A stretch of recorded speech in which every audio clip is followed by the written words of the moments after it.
먼저 보시겠습니다. 창세기 1장 1절부터 3절까지 말씀을 우리 한 목소리로 같이 읽겠습니다. 같이 읽습니다. 태초에 하나님이 천지를 창조하시니라. 땅이 혼돈하고 공허하며 흑암이 깊음 위에 있고 하나님의 영은 수면 위에 운행하시니라. 하나님이 이르시되 빛이 있으라 하시니 빛이 있었고. 아멘. 한 군데 더 보겠는데요. 출애굽기 25장 21절 22절 한 목소리로 같이 읽겠습니다. 속죄소를 궤 위에 얹고 내가 내게 줄 증거판을 궤 속에 넣어라. 거기서 내가 너와 만나고 속죄소 위 곧 증거궤 위에 있는 두 그룹 사이에서 내가 이스라엘 자손을 위하여 내게 명령할 모든 일을 내게 이르리라. 아멘. 오늘 저는 여러분들에게 매우 중요한 질문 하나를 던지고 싶습니다. 하나님은 어떻게 우리 가운데 오시는가라고 하는 그런 질문입니다. 하나님은 어떻게 우리에게 찾아오시고 나타나시는가? 좀 더 정확하게 말씀드리면 하나님의 임재 방식, 하나님은 어떤 방식으로 자기 백성을 찾아와 일하시고 당신을 보여주시는가라고 하는 이 질문입니다. 이 질문은 우리가 반드시 스스로 해봐야 되고 해결해야 될 신앙생활에 있어서 너무너무 중요한 질문입니다. 왜냐하면 이 질문이야말로 우리의 신앙생활의 전체를 관통하는 주요 주제이기 때문에 그렇습니다. 우리가 하나님을 예배합니다. 우리가 하나님을 섬기고 오늘 찬양에 영감 있는 가사처럼 우리가 주님을 더 배워가고 우리를 다듬어서 주님의 사람으로 순종의 사람으로 나가는데 하나님께서 우리에게 어떻게 다가오시는지, 어떻게 하나님이 당신의 임재하시는지를 우리가 좀 더 잘 알면 거기에 우리의 마음과 우선순위를 둘 수 있기 때문에 그렇습니다.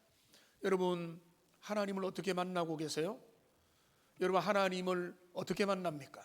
나는 대자연의 아름다운 모습을 보면서 새들의 지저귀는 소리나 아니면은 멋진 모습을 보면서 하나님의 창조 피조 세계를 바라보고 창조주 하나님에 대하여 감사합니다 라는 분도 있을 겁니다.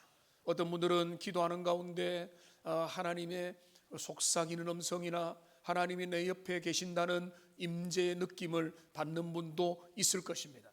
어떤 분들은요, 말씀을 읽으면서 말씀 가운데 하나님이 내 옆에서 나와 함께 계시는구나, 다양한 방식으로 하나님의 임재하심을 여러분들이 경험했을 수도 있고 또 경험 못했던 분도 있을 것인데, 여러분, 오늘 저는 명확하게 여러분에게 한 가지 말씀을 드리기 원하는데요.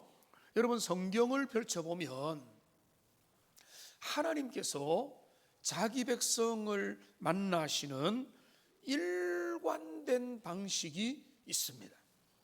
하나님의 분명한 방법. 시대가 바뀌고 장면이 바뀌고 세대가 바뀌어도 하나님께서 자기 백성을 만나는 일관된 패턴이 있는데, 그거는 뭔가 하면 우리 하나님께서는 말씀으로 자기 백성을 찾아오신다라고 하는 그런 사실입니다. 한번 따라합시다. 하나님은 말씀으로 찾아오십니다. 옆에 있는 분에게 한번 그렇게 말씀하십시오. 하나님은 말씀으로 찾아오십니다.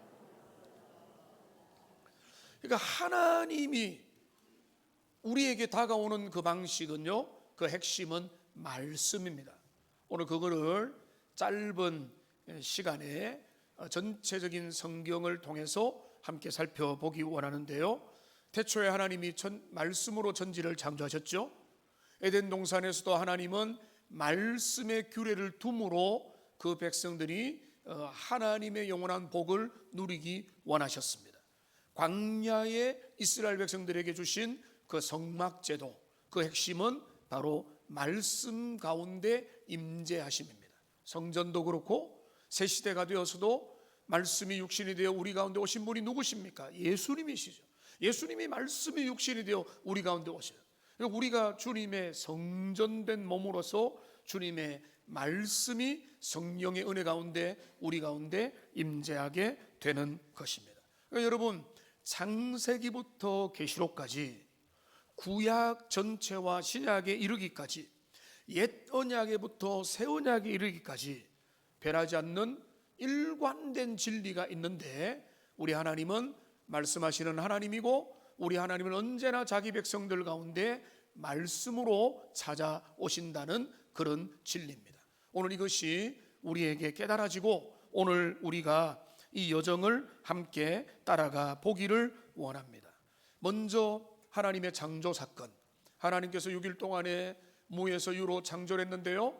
근데 여러분, 이 하나님의 창조 사건은 한 달 시리즈 설교를 해도 모자라죠. 근데 하나님이 저에게 주신 은사가 뭘까?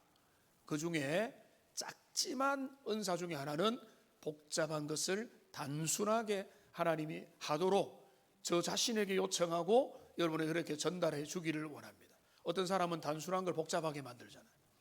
그런데 하나님이 저에게 은사를 주셨고 잘 사용한다면 복잡한 것을 단순하게, 너무 단순하면 안 되겠지만 창조 사건을 한마디로 간단하게 정리하면은 무질서에서 질서로, 무질서를 질서로 바꾼 하나님의 말씀이라는 것입니다.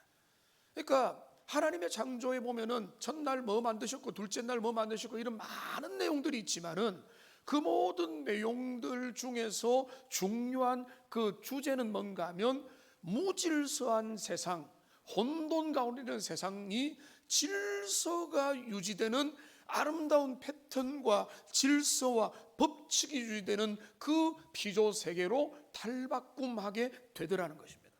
이게 하나님의 창조 사건의 핵심이고 주요한 내용입니다. 여러분, 우리의 삶도 그렇지 않습니까? 예수님을 만나고 복음을 만나면요, 삶의 규칙이 생깁니다. 질서가 생깁니다. 우리의 삶의 무질서함이 없어지고 사라지게 됩니다. 그런데 여러분, 오늘날 많은 사람들이 이 세상을 바라보면서 뭡니까? 공허하고 힘들고 외롭고 우울하고, 세상은 발전하고 문명은 발전하고 문명의 이기는 발전하지만은 우리의 삶은 왜 이런가 하면서 허탈하고 공허합니다. 그런데요, 창세기 1장 2절을 보면은 지금만 그런 게 아니라 하나님께서 질서를 부여하기 전에 세상이 바로 그런 모습이었습니다. 1장 2절을 화면을 보고 같이 한번 읽어보겠습니다. 땅이 혼돈하고 공허하며 흑암이 깊음 위에 있고 하나님의 영은 수면 위에 운행하시네. 여기 보면 하나님의 질서가 생기기 전에 모습이 있습니다. 한번 따라 합시다. 혼돈, 공허, 흑암. 이 세 가지가 온 세상 가운데 있었던데, 그 혼돈과 공허와 흑암의 세상, 그 세상에 어떤 일이 났죠? 오늘 창세기 1장 3절을 보십시오. 하나님이 이르시되, 하나님의 말씀이 나타나는 것입니다. 하나님이 말씀하니까 흑암과 혼돈과 공허가 빛과 질서와 안정으로 바뀌게 된 것입니다. 우리의 삶도 그렇게 되는 줄로 믿습니다. 어둠과 방황하고 핵심을 못 잡고 유리하는 인생, 목적과 의미도 모르고 눈에 보이는 것만 따라가는 그런 소돔과 같은 인생을 살아가는 우리의 삶에 빛이신 주님의 진리가 말씀으로 우리에게 찾아오면 우리의 삶에 질서가 생기고 규칙성이 생기고 안정감이 생기고 우리의 삶이 하나님이 주시는 창조의 모습으로 바뀌게 되더라라고 하는 것입니다. 여러분, 말씀이 들리지 않는 심령은요, 간단하게 말하면 무질서한 인생입니다. 하나님의 말씀이 내 마음에 안 들어와요. 왜요? 엉망이기 때문에 안 들어오는 거죠. 말씀이 내 삶에 들어오면은 말씀 가운데 혼돈과 무질서와 공허가 해결이 되거든요. 말씀 안에서 은혜와 질서와 자유와 기쁨과 행복이 그 삶 가운데서 새롭게 일어나는데, 이 그렇지 않은 삶에는 애굽의 삶이고 흑암의 삶이다 보니까 무질서하고 방황하는 그런 것들이 생겨 그런 삶을 살 수밖에 없는 것입니다. 얼마나 많은 사람들이, 저를 비롯한 여러분들이, 여러분의 주변의 사람들이 그런 일을 경험했습니까? 우리의 삶이 어떻게 인생이 무엇인지도 모르고 그냥 이 땅 가운데서 눈에 보이는 대로만 살다가 복음이 들어왔습니다. 그리스도의 밝은 빛이 들어왔습니다. 빛이 들어오면은요, 우리의 삶에 흑암 가운데 빛이 비추어서 질서가 생기는 것처럼 우리의 삶도 달라지게 된 것입니다. 이게 우리가 누렸던 은혜고, 지금도 누리는 은혜고, 아직도 그 은혜를 못 누리는 분이 있다면 하나님이 말씀하시되, 하나님의 말씀이 우리의 심령을 비출 때 우리의 삶의 모든 무질서가 질서로 바뀌는 위대한 역사가 일어나게 될 줄로 믿습니다. 그러니까 여러분, 하나님의 창조 사건에 복잡함과 묵상할 제목들이 너무 많지만은 간단하게 오늘 주제를 따라 살펴보면 창조는 무질서를 질서로 바꾼 사건이다. 여러분, 엔트로피 법칙이라는 게 있습니다. 저는 그런 거 잘 모르는데요, 이 엔트로피 법칙은 뭔가 하면 모든 자연 만물은 가만히 놔두면 질서에서 무질서로 나간다는 것입니다. 제 책상을 보면 압니다. 우리의 방을, 거실을 보면 압니다. 가만히 있으면 어지러워지는 것입니다. 그러니까 뭔가 노력을 안 해도 가만히 있으면 부패하고요, 썩어가고요, 어지러워지고요, 헝클어지게 되는, 모든 것이 영원하지 않습니다. 그러니까 헝클어지고 어지러워지는 거죠. 근데 여기에 뭐가 필요합니까? 개입이 필요한 거예요. 왜냐하면 질서 있게 교통정리해야 돼요. 부지런히 쓰레기를 버려야 돼요. 이면지 못 쓸 거 다 버려야 되는 거예요. 과감하게 버리고 또 소화를 안 하면 어지러움이 그 상태에 유지가 될 수밖에 없다는 것입니다. 우리의 영혼도 마찬가지입니다. 오늘 장로님 기도하신 것처럼 우리는요, 가만히 있으면은요, 나태해져요. 가만히 있으면은 말씀에서 멀어지고 진리에서 멀어지고 하나님의 은혜에서 멀어지게 되는 것입니다. 가만히 있으면 은혜 받는 길 없습니다. 그러니까 여러분, 주님이 뭡니까? 주일마다 우리에게 예배를 주시고, 어떤 사람들은 매일 새벽을 깨워서 기도하고 하나님 앞에 경건 생활하고 말씀을 가까이 하고 주님 앞에 나가는 이유는 뭔가 하면 가만히 있지 않으려고 하는 의지적인 결단이고 탁월한 선택이 되는 것입니다. 여러분, 가만히 있지 않기를 원합니다. 우리의 삶을 엔트로피 법칙처럼 그냥 가만히 내버려둬 가지고 될 대로 되라, 은혜 주시기 원하면 은혜 주시면은 그냥 받을게요, 이래 가지고는 은혜를 제대로 못 누리는 것입니다. 가만히 있으면은 그냥 방탕하고 혼란으로 가는 우리의 본성과 기질인데, 주님이 우리에게 은혜 주셨잖아요. 말씀으로 찾아오시잖아요. 누가 억지로 이끌었던 아니면 주님의 은혜로 했던 우리가 말씀의 귀를 기울이는 것 자체가 우리에게 주신 하나님의 은혜인 줄로 믿습니다.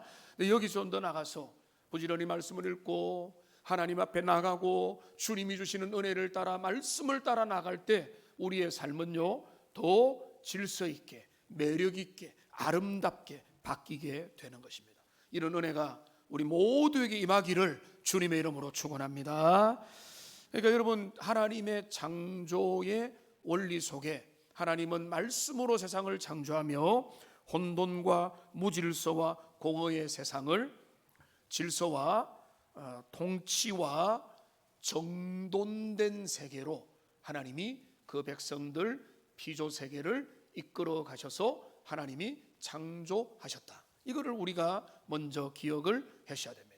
그런데 하나님은 그 모든 온 세상의 만물을 창조하시는데 그 창조의 정점, 저는 그걸 지성소의 그림자라고 보는데, 창조의 정점이 뭡니까? 에덴 동산이죠. 에덴 동산, 그 에덴의 원리를 제가 결론부터 말씀드리면은, 에덴에 세워진 선악을 알게 하는 나무의 실과를 먹지 말라고 하는 그 여호와의 준엄한 명령, 그 말씀은 우리를 괴롭히는 게 아니라 자유롭고 진짜 행복한 인생을 살기 위한 하나님의 거룩한 울타리가 된다는 사실입니다. 에덴의 원리는, 화면을 띄워주세요, 거룩한 울타리가 되는, 거룩한 울타리. 그러니까 이 에덴은 하나님이 너 이거를 먹는 날에는 정령 죽으리라. 많은 사람들이요, 성경의 신앙생활 초기에 저도 몇 년간 그런 거로 씨름을 했습니다만 서운해합니다. 하나님을 원망하고 하나님 탓을 합니다. 왜 하나님이 하필 이런 제도를 만들어서 걸려 넘어지도록 걸림돌로 덫을 놓으셨는가? 하나님이 이런 거 안 만들었으면 우리 인생이 만사 편할 건데, 어려움도 없을 건데, 하나님이 이런 걸림돌을 만들어서 우리 인생을 괴롭히시는가? 여러분 그렇게 생각을 하겠지만은, 여러분 인생에 하나님이 에덴에 주신 하나님의 강력한 말씀은요, 피조물인 인생이 하나님 앞에 그 모든 것들을 다 자유하며 누리되 너가 피조물이라는 사실을 너는 반드시 잊지 말아야 된다고 하는 가장 최소한의 명령을 피조물인 아담과 하와에게 주신 겁니다. 이 명령 앞에, 하나님 앞에 인생들이 서도록 하나님이 그렇게 주신 거예요. 물론 아담과 하와는 그 행위 언약에서 실패했고, 우리에게 주어진 모든 죄로 인한 그 실패의 결과가 우리 인류에게 다가왔지만은, 중요한 것은 하나님께서 그 백성에 주신 명령은 결코 잘못된 것이 아니라고 하는 것입니다. 이 선악을 알게 하는 나무의 실과를 먹지 말라고 하는 그 계명, 2장 16절 17절에 화면에 보고 한번 보시면은요, 이렇게 말합니다. 여호와 하나님이 그나 사람에게 명하여 이르시되 동산 각종 나무의 열매는 네가 임의로 먹되 선악을 알게 하는 나무의 열매는 먹지 말라. 여러분 우리는요, 먹지 말라는데 꽂혀가지고 하나님 왜 이러셨어요? 라고 합니다. 그런데 훨씬 더 중요한 건 뭡니까? 네가 임의로 먹으라는, 무한한 자유, 모든 것들을 마음대로 할 자유, 그러나 하나님의 다스림을 받아야 된다고 하는 단 하나의 강력한 제한 조건, 이거는 바로 이 땅의 백성들이 하나님의 사람으로 살 수 있는 유일한 강력한 하나님의 방어벽이 되는 것입니다. 그러니까 여러분, 영국의 지성인인 체스톤이라고 하는 이제 그분은 이거를 이런 비유를 사용합니다. 엄청 깎아지른 절벽 위에, 전경이 얼마나 좋겠습니까? 절벽 위에 어린아이들 놀이터를 만들었다고 생각해 보세요. 절벽 위에 만든 놀이터, 여러분 3살짜리 4살짜리 거기에 보내겠어요? 보낼 리가 없죠. 그 놀이터에서 바로 삐끗하면 사망이거든요. 그런데 그 놀이터 옆에다가 튼튼한 펜스를, 울타리를 딱 보호막을 쳐놨다고 해보세요. 우리가 그 아이들이 얼마나 거기에서 웃으면서 뒹굴면서 뛰어놀겠습니까? 여호와의 말씀은 우리를 괴롭히고 힘들게 만들고 우리 인생이 잘못되라고 주신 게 아니고, 우리가 그것을 지키면 그 가운데 살게 될 그 말씀으로 하나님이 우리에게 주셨다는 것입니다. 여러분 속도를 내는 분이 있고, 어떤 분들은 뭐 제한 속도보다 더 덜 달리는 분이 있어서 그 차를 피하자 뭐 이런 분도 있던데, 여러분 속도 너무 과속은 아니어야 되겠지만은 요즘에 고속도로 10km 늘어서 110km가 달릴 수 있습니다. 110km를 달릴 수 있는 이유가 뭐죠? 차선이 있기 때문에. 중앙선, 차선, 이 차선이 없으면은요 그렇게 못 달립니다. 끼어들고 옆에 무질서하고 그렇게 하면서 어떻게 속도를 낼 수 있습니까? 우리가 속도를 낼 수 있는 것은 법이 분명하게 기준을 세울 때 그 법을 따라 달려갈 수 있게 되는 것입니다. 그러므로 여러분, 하나님의 말씀을 읽을 때 여러분 이 말씀은 우리를 괴롭히고 힘들게 하고 우리의 잔소리다 이렇게 보면은요 은혜 받지 못하고 신앙의 발전도 없어요. 말씀은 잔소리가 아닙니다. 여러분 신명기 6장 24절 말씀을 보십시다. 같이 한번 읽어보겠습니다. 여호와께서 우리에게 이 모든 규례를 지키라 명령하셨으니 이는 우리가 우리 하나님 여호와를 경외하여 항상 복을 누리게 하기 위하심이며 또 여호와께서 우리를 오늘과 같이 살게 하려 하심이리라. 여러분 믿으십니까? 여기 보면 하나님이 규례와 계명과 법도를 주신 것은 우리 행복을 위해서예요. 우리가 여호와를 경외하며 복을 누리기 위해서. 여러분 그렇습니다. 여기에서 우리가 하나님 안 믿어도 하나님 법을 떠나도 그냥 잘 먹고 잘 산다 이 길은 없어요. 여호와를 경외하며 복을 누리는 인생이 말씀 속에 있다. 여러분 하나님의 말씀 읽을 때 그냥 두렵게 하는 어떤 규정으로 우리를 괴롭히는 구절로 읽을 게 아니라 하나님의 복락들이 행복들이 주님이 원하는 것들이 여기에 다 들어있는 것입니다. 그러니까 그 보물을 캐내는 마음으로 말씀을 읽는 그런 사모하는 마음들이 우리에게 더 많아지기를 원합니다. 연애 표지를 읽듯이 여기에 비밀 지시사항이 있는 것처럼 하나님이 뭐라고 말씀하셨는가, 하나님이 어떤 분인지, 그분이 우리에게 무엇을 원하는지를 알고자 하는 그런 설레는 마음으로 읽을 때 말씀의 세계가 내 안에 열리게 되는 것입니다. 아무런 그런 것도 없이 의무감으로 누가 시키니까 방학 숙제 억지로 하는 것처럼 해가지고는 말씀의 세계 속에 갈 수가 없는 것입니다. 우리는 말씀 가운데 주님을 만나고 하나님의 거룩한 뜻을 만나고 주님이 우리 인생을 향한 길을 만나는 것입니다. 여러분 죄송합니다. 하나님 없는 성공을 구하는 자들은요 이런 말씀이 시시하게 여기고 여러분을 얽매이게 만들 것입니다. 그런데 여러분의 인생의 진정한 성공은 하나님 안에서만 가능하고 나는 그 복을 누리기 원하는 분들은요 말씀으로 가는 것입니다. 여기 에덴 동산에 세워준 강력한 말씀의 규례는 우리를 괴롭히고 우리를 힘들게 만드는 부비 트랩이 아니라 이 말씀이야말로 우리가 하나님 자녀답게 살도록 하는 하나님의 강력한 은혜의 모습이 되는 것입니다. 좀 더 건너뛰어서 하나님이 창조할 때 말씀으로 무질서의 세상을 질서로 바꾸셨는데 이제는 그 하나님께서 에덴 동산에 마저도 모든 자유를 주되 말씀을 통해서 창조주와 피조물의 관계를 하나님께서 확립하고 진정한 복을 원하셨다면 이제는 하나님이 아브라함을 불러서 아브라함을 통해서 이스라엘 민족을 구성했습니다.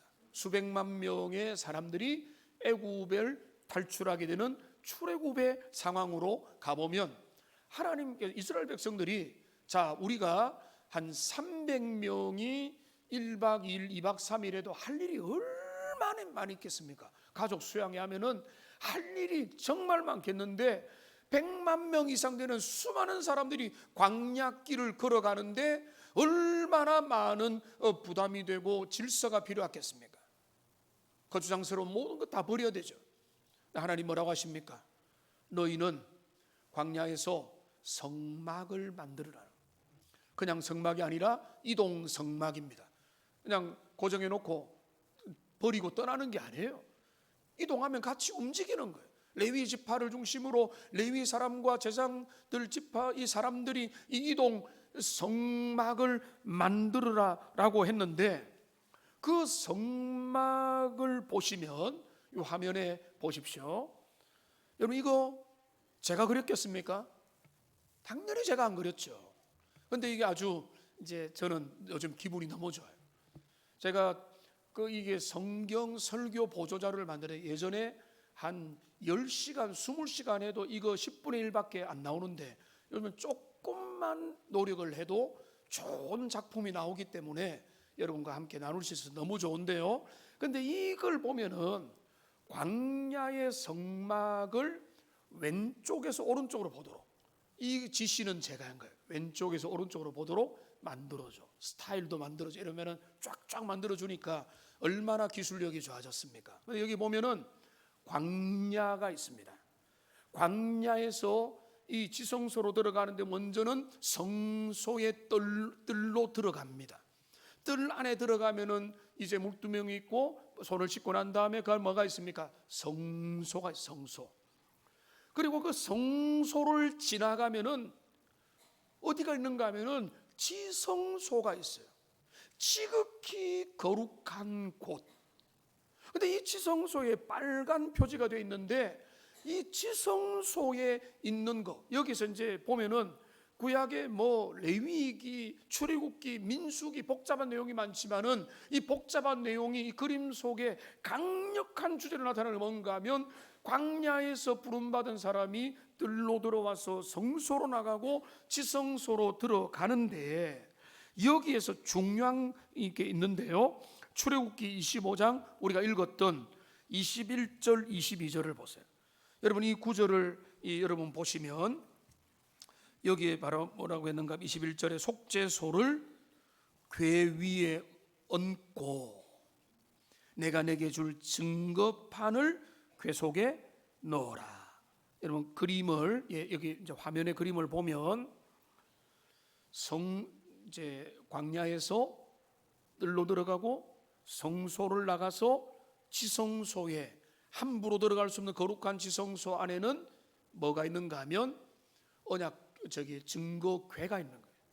증거궤 안에는요 금은 보화, 사파이어, 다이아몬드가 아니라 뭐가 있습니까? 여호와의 증거판, 율법입니다. 하나님의 말씀이 그 가운데 딱 자리하고 있는 거예요. 여러분 이거는 기독교 신앙의 심장입니다. 뭐 은사주의를 택하든 신비주의를 택하든 사람들이 여러 가지를 해서 그 모든 것들은 현상이고 현혹이고, 기독교의 심장부로 뭔가 하면 하나님은 어제나 오늘이나 말씀 가운데 찾아오신다는 거예요.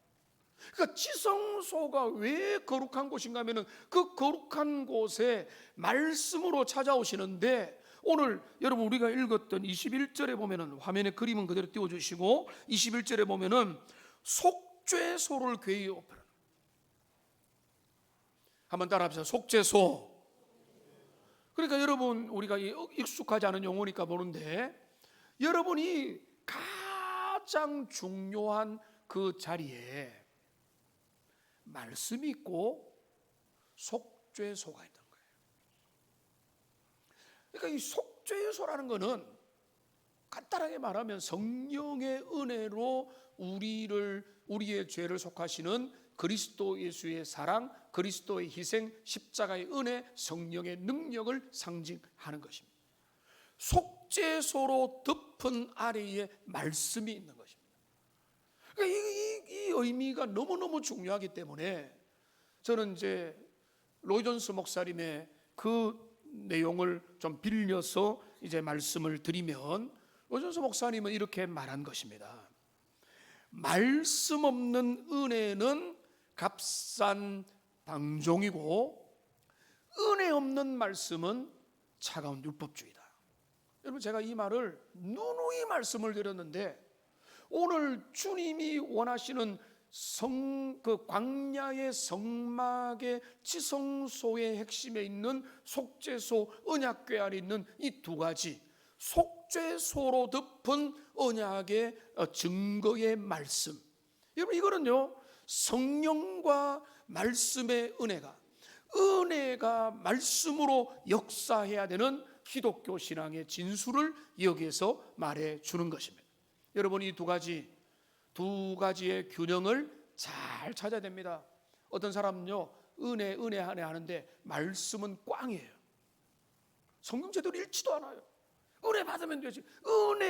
은혜주의는요 반드시 방종으로 나가게 됩니다. 하나님 다 봐주실 거야, 다 해주겠지.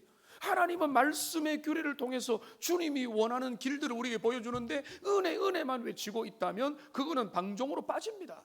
로마서에서 경고하는 그런 위험에 빠지고요. 어떤 분들은요, 저와 여러분 중에도 신앙생활 오래 한 분들은 이런 유혹에 빠집니다. 뭔가 하면 차가운 율법주의.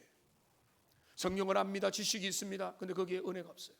감동이 없어요. 성령이 주시는 내 삶은 주님의 은혜 가운데만 가능하다고 하는 그런 게 없습니다. 그러면 누가 됩니까? 바리새인이 되고 서기관이 되는 거예요. 율법주의가 되는 것입니다. 그러니까 하나님의 은혜로 다른 사람을 바라보는 따뜻한 시선은 없는 것입니다.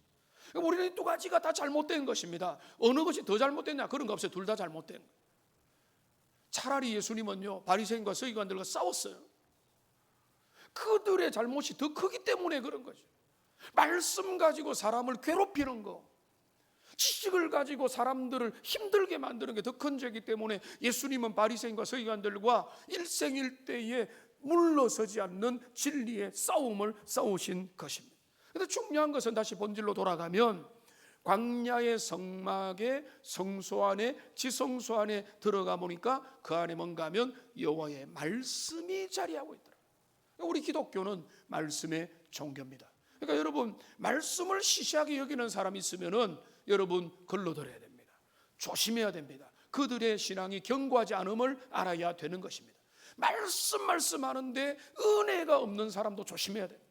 우리는 힘들죠. 그러나 갈 길이 분명합니다. 은혜를 가지고 성령의 역사를 따라 하나님의 말씀을 따라가는 복된 인생들 여러분 모두가 되시기를 주님의 이름으로 축원합니다. 이제 한 가지 더 살펴보면은 이제는 새 시대, 새 언약의 시대는 어떻게 바뀌었는가? 복잡하지 않습니다. 간단하게 정리하면 돌판에서 마음판으로 말씀이 새겨지는 경로가 바뀐 것입니다. 돌판에서 마음판으로. 여러분, 이 그림은 얼마나 멋집니까? 저는 이 그림을 이제 최종 결과로 보면서 너무 좋다. 어떻게 이렇게 간단하면서도 분명하게 우리에게 제시를 해줄 수 있는가 이런 생각을 하면서 혼자 뿌듯하게 여겼는데, 구약의 시대의 모든 정신은 돌판의 율법의 계명의 규정에 새긴 게 새 시대가 되면 어떻게 되냐면 우리의 마음판에, 우리의 심장에, 우리의 내면에, 우리의 머릿속에, 우리의 영혼에 새기는 말씀이 된 것입니다. 여러분, 그러니까 여기 보십시다. 예레미야서 31장 33절 화면에 보고 같이 한번 읽어보겠습니다. 그러나 그날 후에 내가 지랄 집과 세울 언약은 이러하니 곧 내가 나의 법을 그들의 속에 두며 그들의 마음에 기록하여 나는 그들의 하나님이 되고 그들은 내 백성이 될 것이라. 여호와의 말씀이니라. 여기 차이가 뭡니까? 구약시대와 새시대가 차이가 나는 건 뭔가 하면 나는 나의 법을 그들의 속에 두며 그들의 마음에 기록하여.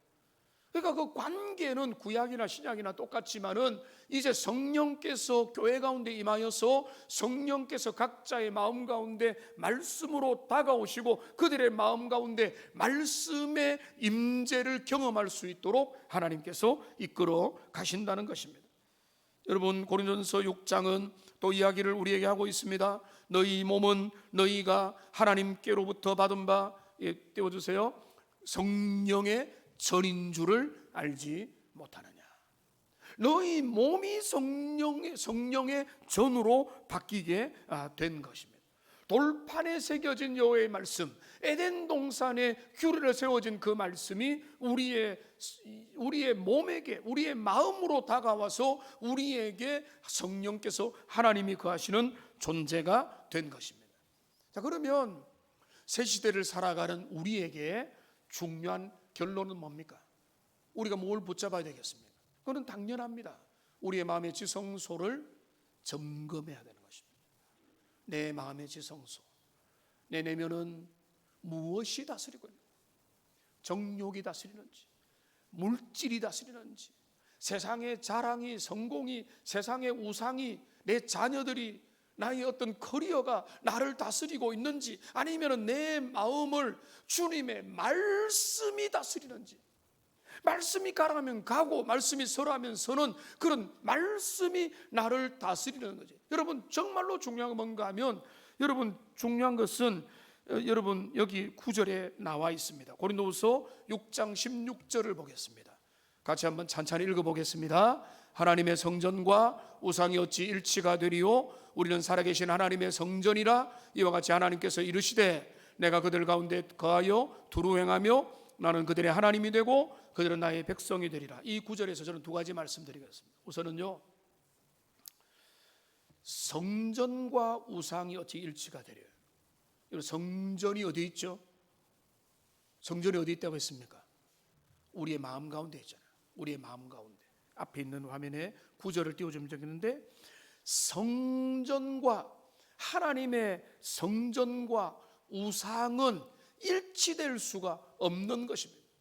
내 마음의 지성소에 우상이 지배하고 정욕과 세상 사랑이 지배하는 가운데서는 하나님의 말씀이 거할 자리가 없는 겁니다. 그런데 내 마음 가운데 여호와 하나님의 임재를 경험하고 말씀의 가운데서 내 마음이 겸손하고 부드럽고 부드러운 그 토양이 되면 그게 뭐죠? 말씀이 많은 거예요. 왜 어떤 사람에게는 말씀이 임하고 어떤 사람의 말씀이 임하지 않는데, 저는 설교자로서 지금 이제 오랜 세월을 지나면서 그런 거 한두 번 들은 게, 어떤 사람 말씀에 은혜를 너무 받았습니다 하는데 오늘 무슨 말인지 하나도 모르겠습니다. 이게 같은 설교에 같이 나타나는, 그런 일이 왜 이러는가? 여러분, 마태복음 13에 나타난 그 씨 뿌리는 자의 비유를 보면 씨의 문제가 아니에요. 씨의 문제가 아니라 밭의 문제입니다. 우리의 마음밭이 말씀을 어떤 사람은 조금 받아가지고 하루 이틀 가다가 어느 순간에 시들어버리는, 녹토에 뿌려진 마음밭이 좋은 사람은 그 말씀이 깊이 내려서 뭐라고 하는가 하면 인내하여 결실한다는 것입니다. 그러니까 우리의 심령에게 제가 왜 말씀하는가 하면은 그 말씀이 내 내면을 다스릴 때 통치가 일어나고 내 삶은 주님 앞에 드려지며 질서가 생기고 하나님의 사람으로 행복한 삶을 누리게 되기 때문에 그런 것입니다. 이 구절을 다시 한번 띄워주세요. 고린도서 6장 16절에 보면, 첫째는 하나님의 성전된 우리와 우상이 어찌 일치가 되리요라고 했는데, 우리가 주님의 다스림을 받는데, 주님의 다스림을 받는 삶이 여기 잘 나와 있어요. 여기 뭐라고 했는가 하면, 내가 그들 가운데 거하며 두루 행한다. 주님이 저 구석에 가만히 계시면서, 예수님 가만히 계세요, 내가 내 안에서 살게요, 나는 분주합니다, 이렇게 말하는 게 아니라 예수님이 내 삶을 장악하시는 거예요. 다스리는 거예요.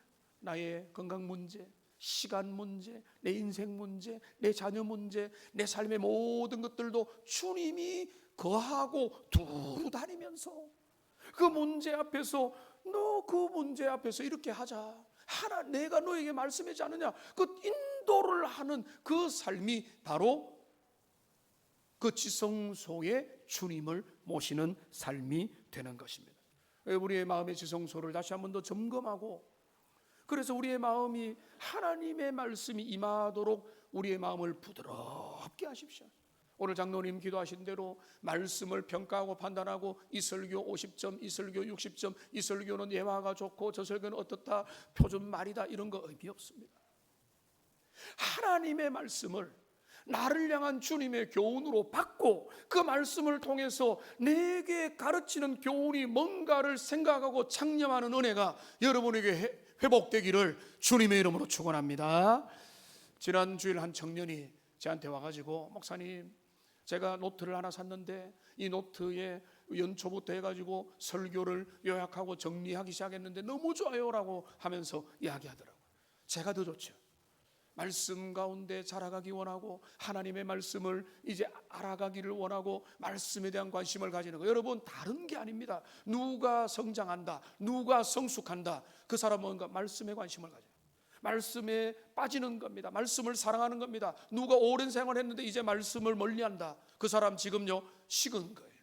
마음이 변한 것입니다. 권태기가 들어선 것입니다. 그러니까 여러분, 다양한 기회를 통해서 성경을 필사를 하건, 성경을 암송을 하건, 성경을 읽든 말씀을 듣든 하나님께서 우리에게 은혜 주셔서 하나님의 말씀이 내 삶의 중심된 자리에 차지하는 그런 은혜가 우리에게 회복되기를 주님의 이름으로 축원합니다. 이제 말씀을 마치겠습니다. 이 멋진 말로 마치기 원하는데요, 말씀이 없으면 임재도 없습니다. 한번 따라합시다. 말씀이 없으면 임재도 없습니다. 하나님의 말씀을, 하나님의 임재를, 하나님의 역사를, 하나님의 인도하심을 경험하기를 원합니까? 하나님, 내게 말씀해 주십시오.